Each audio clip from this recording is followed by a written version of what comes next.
चला मग. चला आता मागच्या क्लासमध्ये आपण काय बघितलं होतं? सेक्शन 4 बघितलं होतं. सेक्शन 4 मध्ये आपण पनिशमेंट बघितलं होतं. आता हा चॅप्टर कोणता आहे? तर चॅप्टर 2 आहे. सॉरी, चॅप्टर 2 आहे. Of punishment. Of punishment. आता मी हे रिपीट काऊन करता होता, कारण की एक गोष्ट नवीन सांगायची होती मला, जी की करंट मध्ये अपडेट झाली. ती आहे डेथ बद्दल. डेथ डेथ बद्दल मी एक गोष्ट सांगितली होती की तुम्ही एक केस लक्षात ठेवा. ते आहे Bachan Singh versus state of Punjab. मी फक्त पंजाब लिहित आहोत इथे. ही केस आहे 1980ची. ही केस कधीची आहे? 1980ची. या केसमध्ये rarest of rare case rarest of rare case rarest of rare case मध्येच तुम्हाला डेथ सेंटेन्स होईल. डेथ सेंटेन्स कुठे होईल तुम्हाला? फक्त याच केसमध्ये. फक्त याच केसमध्ये होणार. आता प्रश्न असा पडला की रिअरेस्ट ऑफ रिअर केस काय आहे? तर यांनी सांगितलं की खूप एकदम एक्सेप्शनल केस. आता एक्सेप्शनल केस म्हणजे कशी? खूप सिरियस क्राईम अफेक्ट केला आहे त्यांनी. खूप सिरियस क्राईम त्यांनी केला आहे. कोणी अक्यूज नाही. खूप सिरियस क्राईम केला आणि खूप हिनियस केलेला आहे. हिनियस. आता याचं एक्झाम्पल कसं समजून घ्या. एनी काय केला? सीचा मर्डर केला. मर्डर. आता मर्डर कसा होतो? जर तुम्ही चाकू घेतला आणि चाकूने ते स्टॅप केला, सीच्या बॉडीला स्टॅप केलं, त्याची मर्डर होऊन जातं. पण समजून घ्या एनी काय केलं? एकदा स्टॅप केल्यावर त्यांनी 15-16 वेळा स्टॅप केलं. खूप हिनियस क्राईम केला त्याने. खूप हिनियस. तर मग आपण काय मानणार? एनी खूप सिरियस आणि हिनियस क्राईम केला. खूप ग्रेव नेचरचा काम केलं त्याने. खूप ग्रेव नेचर. आणि आपण असं समजून घेणार की ए हा सुधरू शकत नाही. तर याच्यासाठी नाव आहे, वर्ड आहे रिफॉर्म. रिफॉर्म होऊ शकत नाही तो चांगला व्यक्ती बनू शकत नाही, याची बिलकुलच होप नाहीये. तर मग त्या केसमध्ये आपण याला डेथ सेंटेन्स देणार. याचे अनेक उदाहरण आहे, पण मी तुम्हाला हे एक उदाहरण दिलं आहे. ठीक आहे. किंवा तुम सी मेल्यानंतर पण तो काय करताय? स्टॅप करत आहे त्याला मारण्यासाठी. तर मग त्याला आपण डेथ सेंटेन्स देणार. आता अपडेट काय आले आहे ना आपल्याजवळ? ते एक नवीन केस आहे. तर ती केस होती आपली, तुम्ही बघा, ही केस खूप फेमस झाली आहे. ती आहे आर जी कर केस. आर जी कर केस. इथे अक्यूजनी काय केलं होतं? रेप केला होता एका ट्रेनी डॉक्टरचा. मला वाटते ट्रेनी डॉक्टर होती. ती प्रॅक्टिस करत होती एका हॉस्पिटलमध्ये. वेस्ट बेंगालची ही केस आहे. वेस्ट बेंगालची ही केस आहे. तर इवन हे सरकार विरोधी पण, गव्हर्नमेंटच्या विरोधात पण गेली होती. काही काही एलिमेंट्स मध्ये, काही काही सेन्स मध्ये प्रोटेस्ट झाला होता खूप. तर या केसमध्ये जी शिक्षा दिली, आर जी कर केसमध्ये जी शिक्षा दिली, ती डेथ सेंटेन्सची नाही दिली आरोपीला. आता जर तुम्ही याची आर्ग्युमेंट्स पाहाल किंवा ट्रायल बघणार, तर जजचं काय म्हणणं होतं की इथे जजचं नाही, जे आरोपीचे वकील होते त्यांनी काय प्रेझेंट केलं केसमध्ये, की हा जो आरोपी आहे हा सुधरू शकतो. ज्याच्यामध्ये रिफॉर्मेशनची पॉसिबिलिटी आहे. रिफॉर्मेशन. तर रिफॉर्मेशन नेमकं काय रे? रिफॉर्मेशन म्हणजे तो सुधरू शकते, चांगला व्यक्ती घडू शकतो, जर त्याला आपण टाइम दिला तर. तर हे असेप्ट केलं. कोर्टाने हे असेप्ट केलं आणि त्याला डेथ सेंटेन्स न देता लाईफ इम्प्रिझनमेंट दिली. लाईफ इम्प्रिझनमेंट दिली. लाईफ इम्प्रिझनमेंट दिली या गोष्टीमुळे. हे लक्षात आलं तुम्हाला?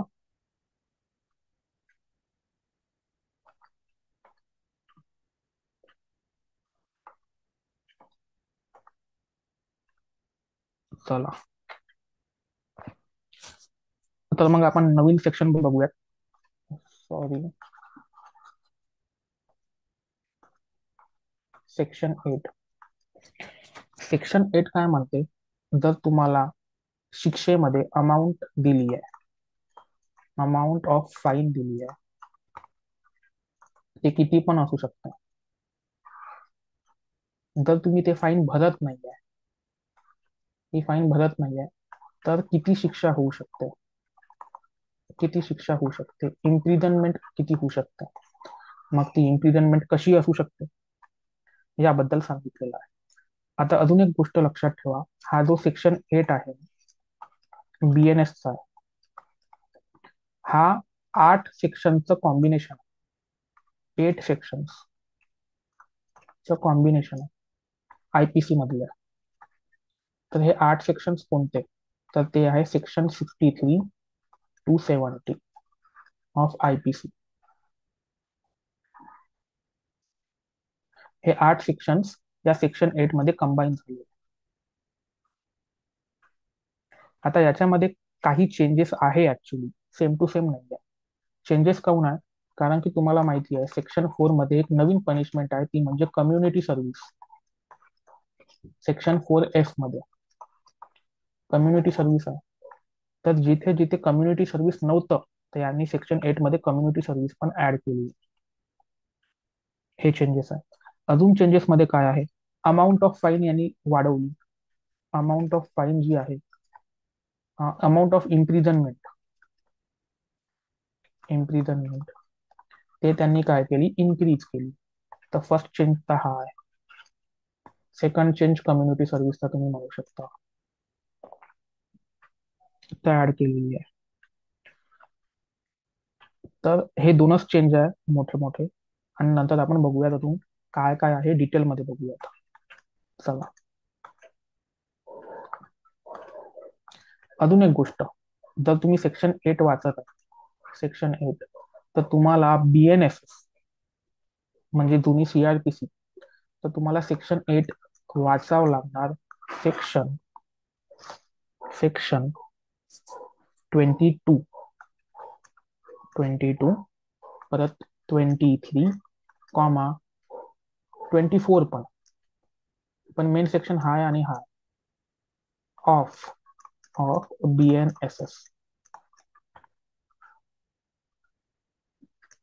पहिले तर हे सेक्शन वाचा तुम्ही अंडरस्टँडिंग साठी, मग नंतर सेक्शन 8 वर यायचं जेव्हा आपण रिवाइज करणार.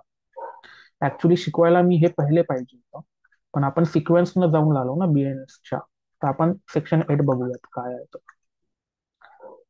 तर सेक्शन 8 चा किती सबसेक्शन आहे, 7 सबसेक्शनचा आहे. सबसेक्शन किती आहेत, तर 7 सबसेक्शन्स आहेत. इवन दो हा सेक्शन 8 सेक्शन्सनी बनलेला आहे IPCचे, पण सबसेक्शन 7.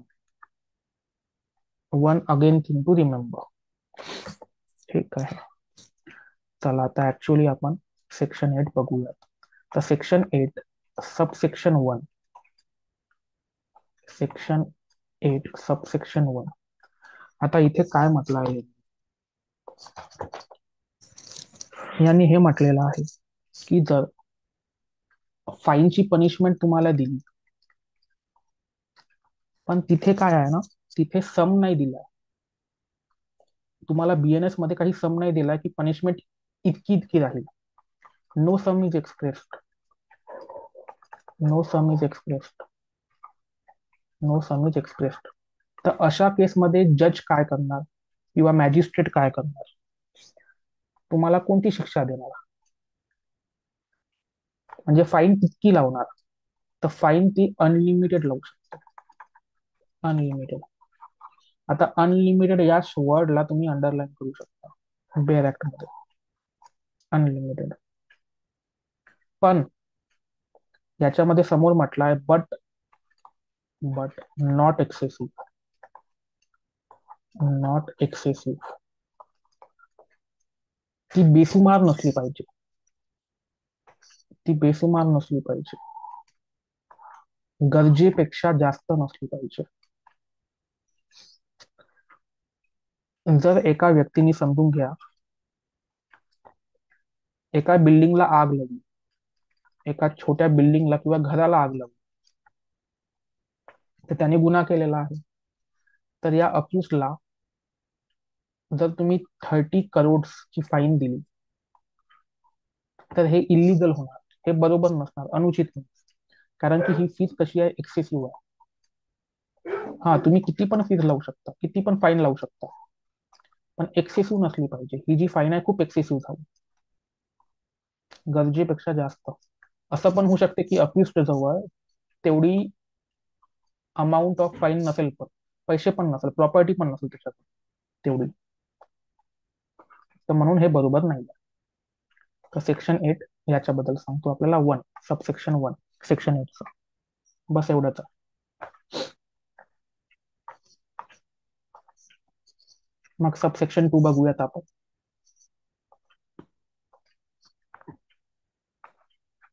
सबसेक्शन 2.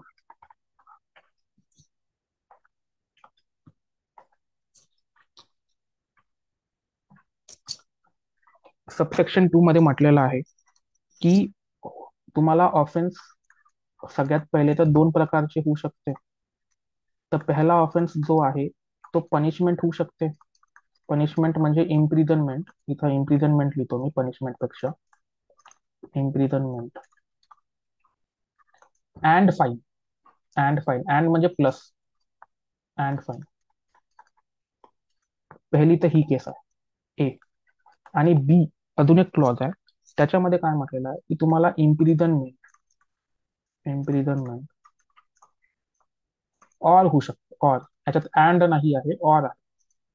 फाईन कॉमा किंवा ओनली फाईन.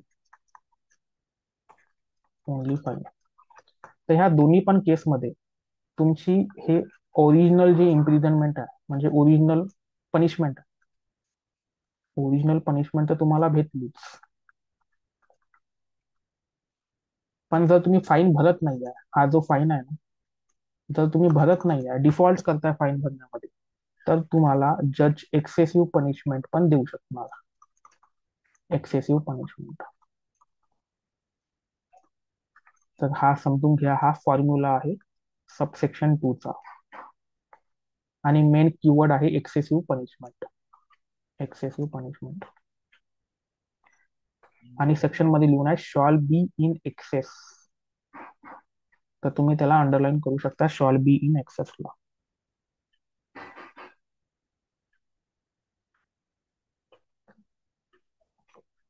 आता याच्यामध्ये त्यांनी हे पण म्हटलं आहे की जो अक्युस्ड आहे किंवा कन्व्हिक्टेड पर्सन आहे तो may be liable for commutation. May be liable for commutation. तर हे पण एक एलिमेंट आहे, तर हे लक्षात ठेवा. कम्युटेशन. ठीक आहे. कम्युटेशन आपण बघितलं आहे काय आहे, तर सेक्शन 5 मध्ये. हे लक्षात आलं.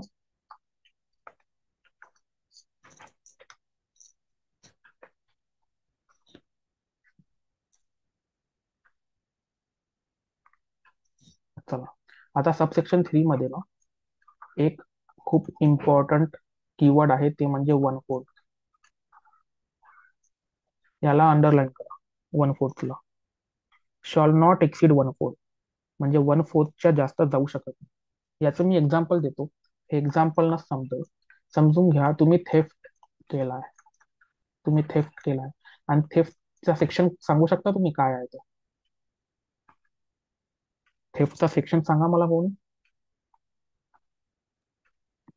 300 ना. नाही ना, 303 आहे ना. 303 आहे ना. 303 है ना. है। यस। हम्म. तो पनिशमेंट कहाँ तक है? मैक्सिमम पनिशमेंट कितनी है? 5 years, है ना. चलो, तो 303 थेफ्ट मध्ये पनिशमेंट जर तुम्हाला भेटेल तर 5 years पर्यंत आहे. 5 years मॅक्झिमम पनिशमेंट आहे हा. आता मॅजिस्ट्रेटनी काय केलं की तुम्हाला पनिशमेंट दिली 3 yearsची. 3 yearsची 3 इयर्सची प्लस फाईन प्लस फाईन लावला आणि तो फाईन आहे 10K पेक्षा जास्त, म्हणजे 10,000 पेक्षा जास्त आहे, असं समजून घ्या. 10,000 पेक्षा जास्त आहे. तर त्यांचं इथं काय म्हणणं आहे की हे ओरिजिनल पनिशमेंट आहे ना, याच्या 1/4 तुम्ही पनिशमेंट मॅजिस्ट्रेट देऊ शकत नाही जर तुम्ही फाईन देत नाही तर.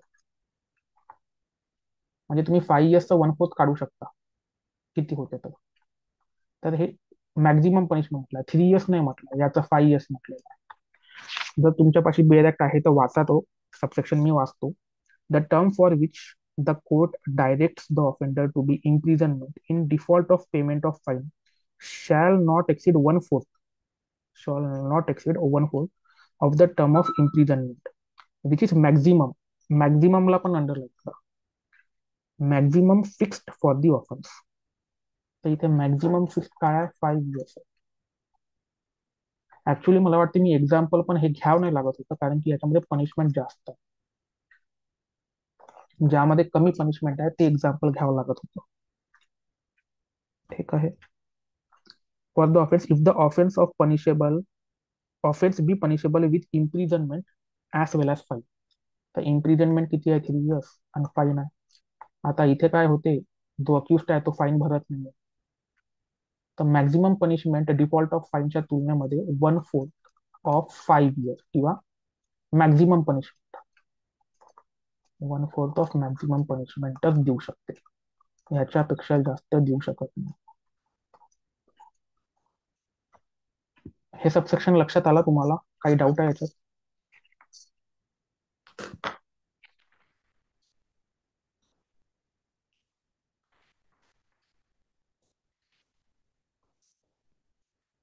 ठीक आहे. आणि हा तुम्हाला सेक्शन वाचायचा आहे, सेक्शन 24 BNSS सोबत, कारण की 1/4चा एलिमेंट जो आहे ना तो याच्यात पण आहे,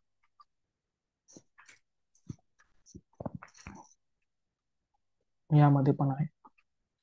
चला आता नेक्स्ट सबसेक्शन, नेक्स्ट पेज, तो आहे 8.4. 8.4. 8.4 खूप इझी आहे. 8.4 मध्ये काय म्हटलंय, जर तुम्हाला इम्प्रिझनमेंटची शिक्षा भेटत आहे, इम्प्रिझनमेंट प्लस याच्यासोबत काय भेटत आहे तुम्हाला, फाईन पण भेटत आहे, प्लस दिला आहे बरं, और नाही प्लस, बोथ तुम्हाला शिक्षा भेटलेली आहे, इम्प्रिझनमेंट आणि फाईन. तर तुम्हाला यामध्ये जजला सांगावं लागेल किंवा जज सांगेल, जर तुम्ही फाईन भरत नाही, जर तुम्ही या फाईन मध्ये डिफॉल्ट केला, तुम्ही फाईन भरला नाही, तर ऑब्विसली तुम्हाला इम्प्रिझनमेंट तर भेटणार ऍडिशनल. मी सांगितलं एक्स्ट्रा पनिशमेंट, एक्स्ट्रा पनिशमेंट तर भेटणारच, एक्सेसिव्ह पनिशमेंट भेटणार. पण ही एक्स्ट्रा जे पनिशमेंट आहे किंवा इम्प्रिझनमेंट आहे एक्स्ट्रा वाली, ही कोणत्या पण डिस्क्रिप्शनची राहू शकते. तर याला अंडरलाईन करा, डिस्क्रिप्शन, डिस्क्रिप्शनला अंडरलाईन करा, हा मेन कीवर्ड आहे, डिस्क्रिप्शन, डिस्क्रिप्शन. आता एनी डिस्क्रिप्शन म्हणजे काय, ते यांचं म्हणणं आहे की जज सांगणार, डिसाईड करणार की ही इम्प्रिझनमेंट एक तर सिंपल राहील, ही रिगरस राहील. इम्प्रिझनमेंट कोणत्या पण इम्प्रिझनमेंट देऊ शकतो तुम्हाला मॅजिस्ट्रेट. आता सिंपल इम्प्रिझनमेंट कशात आहे, आपल्याला सेक्शन 4C2 मध्ये, आणि याचा सेक्शन आहे सेक्शन 4C1 मध्ये.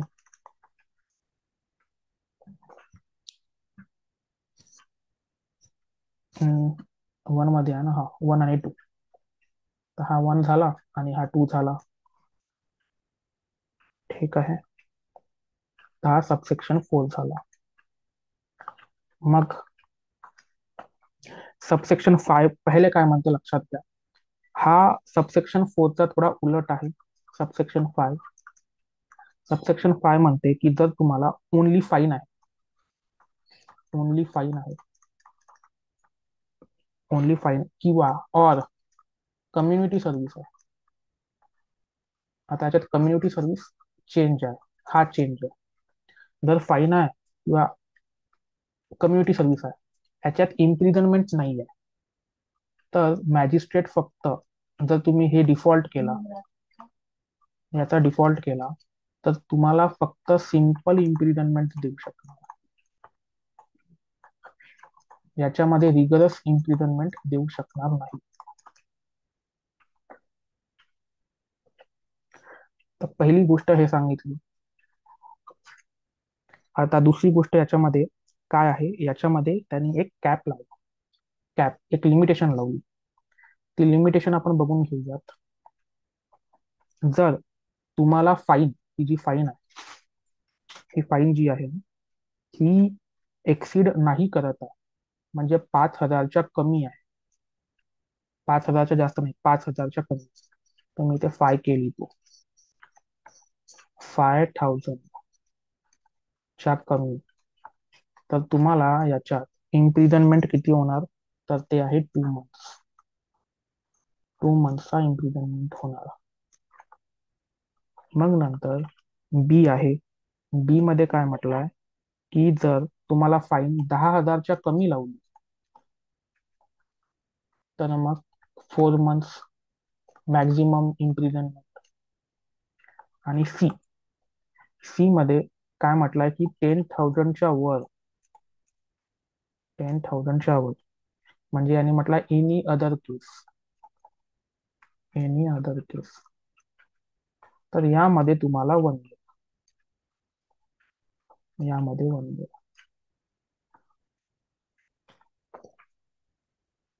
म्हणजे यांनीच काय म्हटलंय की 1 year तर मॅक्झिमम आहे, मग ते फाईन किती राहू द्या.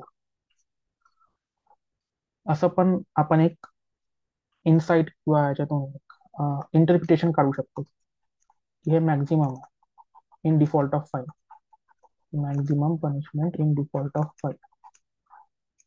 आता हा चेंज केलाय, हा चेंज आहे, तर हा इम्पॉर्टंट मार्क करून घ्या.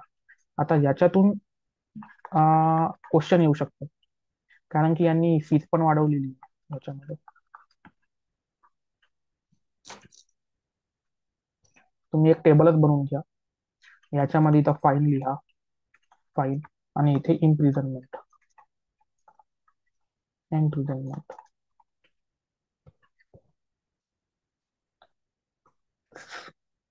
चला आपण इथे थांबूयात. काही क्वेश्चन आहे तुम्हाला विचारा, काही विचारायचं आहे ते विचारा. डाऊट आहे?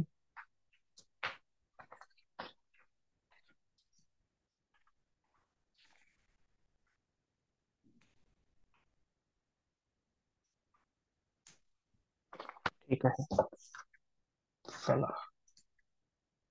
बाकीचे जे रिमेनिंग सबसेक्शन्स आहे आणि सेक्शन्स आहेत ते आपण उद्या घेऊया. ठीक आहे.